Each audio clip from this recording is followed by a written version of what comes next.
This is for Sidecar Fund, right? So I wanted to take the opportunity. We've been discussing this concept of a sidecar fund now for just over a year. And I wanted to talk quickly about what its goals are, that we now have it implemented, and then introduce my friend here and partner, David Soto, who's helping us co-manage that. So the concept of a sidecar fund is to provide an added investment vehicle to our members. Some of the members who simply don't have the time to come to all the due diligence meetings, this is an opportunity for them to invest sums that match what our individual investors do. So if we have, in the trigger point, each of you have a piece of paper here that describes some of the deal process flow here, but really it's about engaging you and increasing the available capital in the marketplace. You all know who I am. I'd like to give David just a chance to say who he is. Hi, my name is David Soto, adjunct professor in the entrepreneurship department, working to develop curriculum as well as a member of Canyon Angels. Briefly about myself is I'm also a venture and capital investor. I have my own company which we do some venture capital. We also do venture development and helping companies scale from A to Z quickly with skipping over some of those potholes that they may encumber. So briefly about me. Yep, known David for many, many years, and your daughter even went through our preschool. Right, correct. So let me run through some of these criteria that are really the details of the sidecar fund. Minimum investment, $5,000. That is a really, really low entry level for a sidecar fund. That's okay. We'd like you to consider a minimum of $50, just to make our math easy. Our goal is to raise $1 million. We think that's an effective amount to roll out into a sidecar fund. The minimum trigger, when we hit $250,000, then we'll begin to match investments. Right? We do have commitments already in the $150,000 range just from a handful of our major members. So we think we can cross that relatively easily. We'd like you to help us do that. The way in which we're creating the trigger is that if 2 or more members step in for a minimum of $12,500, then the fund will match it. That also is a really low threshold for what traditional sidecar funds are. We know that, but this is our first sidecar fund, and we're doing that so that we can get deal flow, as many deals as possible in our pipeline. And because that trigger for 99.9% of the companies that come to us seeking investment is a minimum investment of $25,000, this allows us to hit that threshold easier and fund more companies. Hopefully it's oversubscribed all the time and we're doing deals in the $50,000, $100,000 range matched continuously.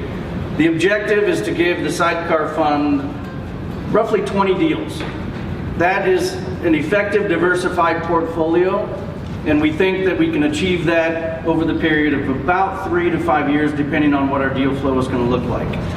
To raise and close the fund out, we're targeting December 31st, 2020. Correct. So we hit $1 million by December 2020. That's a year basically for us to go ahead and raise that, year and a half, 2 years. We think we can do that effectively. There is a management group, that's David and I. So we form an LLC. Michael Houle has formed the legal structure here. We are partners in that management fund. I did this so that if I get hit by a bus, somebody's there to take over, right? That's the purpose. We have created a compensation structure of a 6% carried interest. And what that means is that you're an investor, you put in, let's say $10,000. We have an exit. One of the companies in which we invested returns funds back to those investors. You get your principal back, that $10,000. Then the 94% is distributed pro rata based on that $10,000 investment and the others that stepped in. There's a 6% carried interest. So 6% goes back to that management LLC above that original investment amount. That's called carried interest. We then split that. Our intention is to actually contribute a third of that back to Canyon Angels.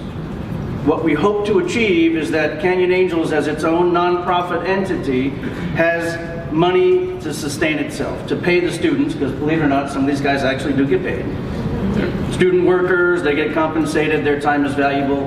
If we have funds in Canyon Angels itself to sustain that above our membership dues. It just makes us a stronger, better angel group. That's the intention. There is a 2% management fee, which is standard. It doesn't go to compensate us in any way. It's simply to pay for the legal creation and the accounting. This sidecar fund has to send out those pesky K-1s every single year, right? So that process will be done through the accountants, which is, Price Calm. They're on Central Avenue. They handle a ton of stuff for us. So they're the accountants. Michael Hull is the attorney. Am I missing anything? I think you hit it. Okay. So just to clarify, Yeah, Dan. the 2% management fee is on the original investment only, Correct. and the carried interest is on the return. On the return, yes. That's a fair, yeah. And we don't think that the management fee will actually be 2%. We think it'll be less once we digest those original formation fees. Then the ongoing accounting, really they were very reasonable in quoting me something like just a handful, a couple $100, $250 per filing. So we think it'll be significantly less than the 2%, so it won't erode principal that's not deployed.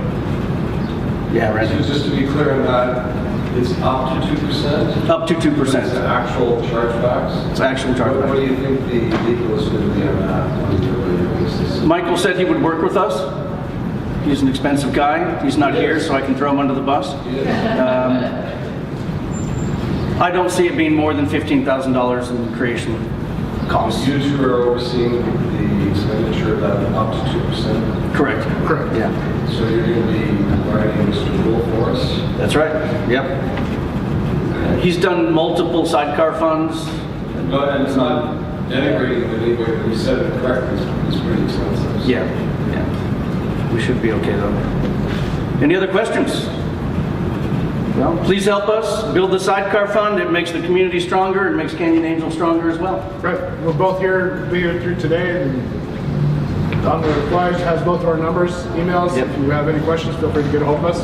Happy to meet with you for coffee or at your office. And with that, David will introduce the next round. All right. Okay. So, as we've gone through this process of using students on campus, which is one of the only universities to use undergraduate students in due diligence, there's only one other university in the States that does that, and they use MBA students. But we've been working to tie the curriculum from the entrepreneurship department into the due diligence and giving them real-world practical experience. Through this process, we've used different models, continuing to evolve that. We have gone to now using a business model canvas, which Carly will talk about and as part of her introduction and part of her due diligence today. But that model breaks it down very significant for each company so that you can easily digest what that company's value proposition is, their costs, and answers a lot of those large questions that you may have. And then we can dig into other questions if you have further questions beyond those.